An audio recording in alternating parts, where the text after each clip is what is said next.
ஐயா ஸ்டாலின் அவர்கள் தானே சொல்கிறாரு, நான் வந்து உங்களுக்கெல்லாம் அப்பா அப்படின்னு சொல்கிறாருல்ல. சரிங்கப்பா, நீங்கள் அப்பானா அஜித்குமார் யாருப்பா? இறந்து போன அஜித்குமார் யார்? ஐயா ஸ்டாலின் அப்பா.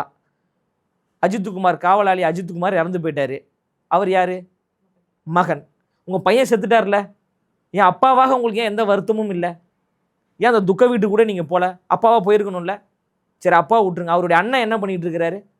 அஜித்குமாரோடைய அண்ணன் திரு உதயநிதி ஸ்டாலின், அவர் பேசியிருக்கணும்ல. இந்த கொலைக்கான உண்மையான குற்றவாளிகள் யார் என்று கைது செய்வதற்கு அவர் துணை முதலமைச்சராக இருக்கிறாரு, அதிகாரம் அவரிடம் இருக்குது. எதற்காக முன்முயற்சி எடுக்கணும்ல.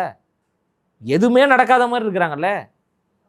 அதற்காக நாங்கள் கேள்வி கேட்குறோம். அந்த அரசு தவறு செய்கிறது, அதனால் நாங்கள் கேள்வி கேட்குறோம். இதுக்கு எடுத்தாலும் பிஜேபி, ஒன்றியம், பாசிசம், காவி, சனாதனம்னு நீங்கள் பேசுகிறீங்களே, அவங்களோட தானே நீங்கள் கூட்டணி வச்சிங்க.